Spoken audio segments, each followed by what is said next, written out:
வணக்கம். நீங்கள் இணைந்திருப்பது உதயன் டிஜிட்டல் வலையொலியின் பிரதான செய்திகளுடன். செய்தி தொகுப்பு உதயன் டிஜிட்டல் செய்தி பிரிவு. செய்திகளுடன் இணைந்திருக்கும் நான் லிஷா தரணீஸ்வரன். அரசியல் அதிகாரத்தினதும் டிஜிட்டல் தொழில்நுட்ப நிபுணர்களினதும் எதிர்பார்ப்புகள் ஒன்றாக இருக்கும் நிலையில் நாட்டை டிஜிட்டல் மயமாக்கும் செயற்பாட்டிற்கு அனைத்து தொழில் வல்லுநர்களினதும் ஆதரவையும் எதிர்பார்ப்பதாக ஜனாதிபதி அனுரகுமார திசநாயக்க தெரிவித்துள்ளார். டிஜிட்டல் பொருளாதார அலுவல்கள் அமைச்சராக கடமைகளை நேற்றைய தினம் பொறுப்பேற்ற பின்னர் அமைச்சின் அதிகாரிகள் மத்தியில் உரையாற்றுகையிலேயே ஜனாதிபதி அனுரகுமார திசநாயக்க மேற்கண்டவாறு குறிப்பிட்டுள்ளார். இதன்போது கருத்து தெரிவித்த ஜனாதிபதி டிஜிட்டல் மயமாக்கலூடாக பொருளாதார நடவடிக்கைகளின் வினைத்திறனை அதிகரித்து நாட்டின் பொருளாதாரத்தை உயர் மட்டத்திற்கு கொண்டு வர முடியும். வறுமையை ஒழித்தல், சமூக மனப்பாங்குகளை மாற்றுதல் மற்றும் டிஜிட்டல் மயமாக்கல் என்பன அரசாங்கத்தின் பிரதான இலக்குகளாகும். கட்டிடங்களை நிர்மாணிப்பதனால் மாத்திரம் ஒரு நாடு அபிவிருத்தி அடையாது. 2 தசாப்தங்களுக்கு முன்னர் நிர்மாணத்துறை அமைச்சொன்று இருந்ததை நினைவு கூர்ந்ததோடு தற்போது ஒவ்வொரு அமைச்சும் நிர்மாண பணிகளையே மேற்கொண்டு வருவதாகவும் தெரிவித்துள்ளார். மேலும் தொழில் அமைச்சுக்கு 2 பாரிய கட்டிடங்கள் உள்ள போதிலும் இன்னும் மக்களின் வரிசை குறையவில்லை எனவும் அதற்கான தீர்வுகளை வழங்க டிஜிட்டல் மயமாக்கல் அவசியமானது. டிஜிட்டல் பொருளாதாரம் மூலம் அடுத்த 5 ஆண்டுகளுக்குள் $15 பில்லியன் வருமானம் ஈட்டவும் அமைச்சு திட்டமிட்டுள்ளது. அடுத்த 5 ஆண்டுகளில் டிஜிட்டல் பணியாளர்களை 2 லட்சமாக அதிகரிப்பது, முழு நாட்டையும் டிஜிட்டல் மயமாக்குவது தொடர்பான செயல் திட்டத்தை எதிர்வரும் 5 வருடங்களில் செயல்படுத்துவது குறித்தும் இங்கு கவனம் செலுத்தப்பட்டது. டிஜிட்டல் பொருளாதார பிரதி அமைச்சராக பொறியியலாளர் எரங்க வீரரத்னவும் கடமைகளை பொறுப்பேற்றுக் கொண்டமை குறிப்பிடத்தக்கது. எதிர்வரும் பண்டிகை காலத்தில் விசேட சோதனை நடவடிக்கைகளுக்காக நாடளாவிய ரீதியில் 2000 உத்தியோகத்தர்கள் கடமையில் ஈடுபடுத்தப்பட்டுள்ளதாக பொது சுகாதார பரிசோதகர்கள் சங்கம் தெரிவித்துள்ளது. அந்த சோதனைகளின் போது உணவகங்களில் உள்ள சமைத்த உணவுகளை பரிசோதிக்கும் பணியே பிரதானமாக இடம்பெறவுள்ளதாக அதன் செயலாளர் சமில் முதுகுடா குறிப்பிட்டுள்ளார். தற்போது நிலவும் மழையுடன் கூடிய காலநிலையுடன் உணவு மற்றும் பானங்களின் தூய்மை தொடர்பில் பல பிரச்சினைகள் ஏற்பட்டுள்ளதாகவும் இதன் காரணமாக பல தொற்று நோய்கள் கண்டறியப்பட்டுள்ளதாகவும் தெரிவித்தார்.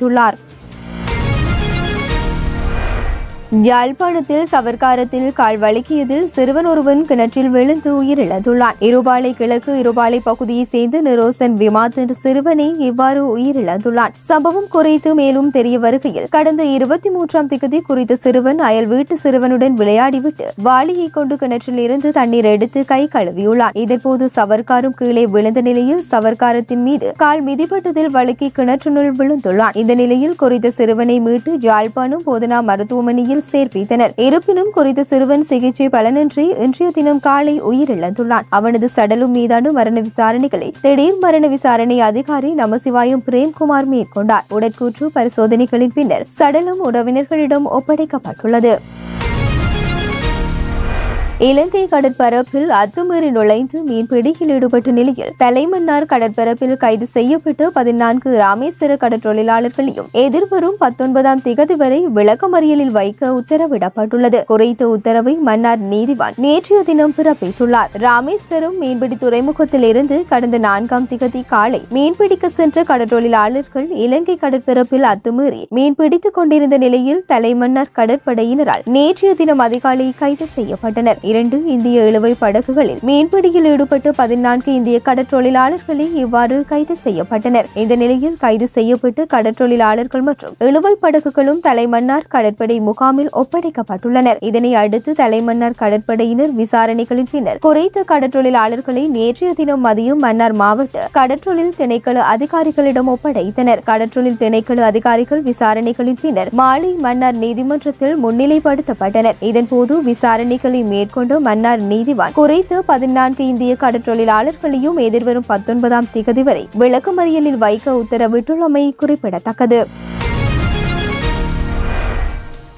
சைவ பெரு வள்ளலார் சேர்பொன் ராமநாதனின் 94வது சிரார்த்த தின குருபூசை நிகழ்வு யாழ்ப்பாண பல்கலைக்கழகத்தில் இன்றைய தினம் இடம்பெற்றது. யாழ் பல்கலைக்கழக இந்து கற்கைகள் பீடத்தினால் ஏற்பாடு செய்யப்பட்டு இந்த நிகழ்வையொட்டி பல்கலைக்கழகத்தினுள் அமைந்துள்ள ஸ்ரீ பார்வதி சமேது பரமேஸ்வரன் ஆலயத்தில் விசேட அபிஷேக ஆராதனைகளை தொடர்ந்து வளாகத்தினுள் அமைக்கப்பட்டுள்ள சேர்பொன் ராமநாதன் ஆறுமுக நாவலர் சிலைகளுக்கு மலர் மாலை அணிவித்து தீபாராதனை இடம்பெற்றது. தொடர்ந்து பல்கலைக்கழக பேரவை மண்டபத்தினுள் சிரார்த்த தின பூசை தின நிகழ்வு இடம்பெற்றது. துணைவேந்தர் பேராசிரியர் ஸ்ரீ சத்குணராஜா தலைமையில் நடந்த இந்த நிகழ்வில் பேரவை உறுப்பினர்கள், பீடாதிபதிகள், விரிவுரையாளர்கள், பணியாளர்கள் மற்றும் சைவ சமய அபிமானிகள் உட்பட பலர் கலந்து கொண்டனர்.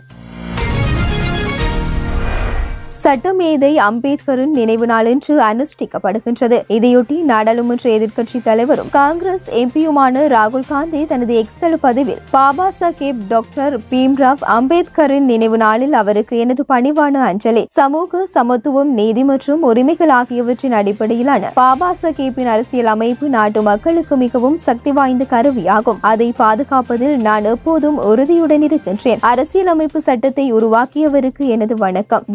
ஜெய் அரசியலமைப்பு என்று பதிவிட்டுள்ளார். முன்னதாக நாடாளுமன்ற வளாகத்தில் வைக்கப்பட்டு இருந்த அம்பேத்கரின் திருவுருவ படத்திற்கு ராகுல் காந்தி மரியாதை செலுத்தியிருந்தமையும் குறிப்பிடத்தக்கது. ஆப்பிரிக்காவில் மர்ம காய்ச்சல் பாதிப்பால் இதுவரை 79 பேர் உயிரிழந்துள்ளதாக தெரிவிக்கப்படுகின்றது. காய்ச்சல் போன்ற அறிகுறிகளுடன் அறியப்படாத நோய் குவாங்கோ ஜனநாயக குடியரசில் வேகமாக பரவி வருகின்றது. இந்த நோய் கடந்த நவம்பர் 10 முதல் குவாங்கோவில் இதுவரை 300 பேரை பாதித்துள்ளது. இந்த மர்ம நோய் காய்ச்சல், தலைவலி, இருமல், சுவாச பிரச்சினை மற்றும் இரத்த சோகை போன்ற அறிகுறிகளை ஏற்படுத்துவதாக அந்நாட்டின் சுகாதார அமைச்சகம் தெரிவித்துள்ளது. இறந்தவர்களில் பெரும்பாலானோர் 15 முதல் 18 வயதுக்கு உட்பட்டவர்கள் என்றும் தெரிய வந்துள்ளது. இது தொடர்பாக சுகாதார அமைச்சகம் வெளியிட்டுள்ள அறிக்கையில் நோயின் தன்மை குறைத்து கண்டறிய குவாங்கோ மாகாணத்திற்கு குழுக்கள் அனுப்பப்பட்டுள்ளன. மேலும் மர்ம காய்ச்சல் தொடர்பாக மக்கள் அமைதியாகவும் விழிப்புடனும் இருக்குமாறு அரசு வலியுறுத்தியுள்ளது. சவர்க்காரமிட்டு கைகளை கழுவவும், மக்கள் கூடுவதை தவிர்க்கவும், தகுதியான சுகாதார பணியாளர்கள் இல்லாமல் இறந்தவர்களின் உடல்களை தொடுவதை தவிர்க்கவும் என மக்களை வலியுறுத்தியுள்ளனர். மேலும் பாதிக்கப்பட்டவர்களின் எண்ணிக்கை தொடர்ந்து அதிகரித்து வருவதால் நிலைமை கவலைக்கிடமாக உள்ளது என்றும் குறிப்பிடப்பட்டுள்ளது. நியூசிலாந்து, இங்கிலாந்து அணிகளுக்கு இடையில் 3 போட்டிகள் கொண்ட டெஸ்ட் கிரிக்கெட் தொடர் நடைபெற்று வருகின்றது. இதில் இரண்டாவது டெஸ்ட் வாஷிங்டனில் இன்று ஆரம்பமாகியுள்ளது. நாணய சுழற்சியில் வெற்றி பெற்ற நியூசிலாந்து பந்து வீச்சை தேர்வு செய்தது. அதன்படி முதலில் களமிறங்கிய இங்கிலாந்தின் தொடக்க விக்கெட்டுகள் மளமளவென சரிந்தன. ஒரு கட்டத்தில் 43 ஓட்டங்களை எடுப்பதற்குள் 4 விக்கெட்டுகளை இழந்தது. 5வது விக்கெட்டுக்கு ஹாரி புரூக்குடன் ஒல்லி போப் ஜோடி சேர்ந்தனர். இந்த ஜோடி சிறப்பாக விளையாடி அணியை சரிவில் இருந்து மீட்டதுடன் ஒல்லி போக் 66 ஓட்டங்களில் ஆட்டம் இழந்தார். ஹாரி புரூக் சிறப்பாக விளையாடி சதம் குவித்தார். இந்த ஜோடி 5வது விக்கெட்டுக்கு 174 ஓட்டங்களை குவித்ததுடன் ஹாரி புரூக் 123 ஓட்டங்களை பெற்று ஆட்டம் இழந்தார். இங்கிலாந்து முதல் இன்னிங்ஸில் 280 ஓட்டங்களுக்கு அனைத்து இலக்குகளையும் இழந்து 54.4 ஓவரில் 280 ஓட்டங்களை விளாசியதுடன் நியூசிலாந்து அணி சார்பில் நாதன் ஸ்மித் 3 விக்கெட், வில்லியம் ஓரூக் 3 விக்கெட்டும் வீழ்த்தியிருந்தமை குறிப்பிடத்தக்கது. இத்துடன் உதயம் டிஜிட்டல் வலையொலியின் இரவு நேர பிரதான செய்திகள் நிறைவடைகின்றன. தொடர்ந்தும் நாளை காலை நேர செய்திகளுடன் இணைந்திருக்கலாம். வணக்கம்.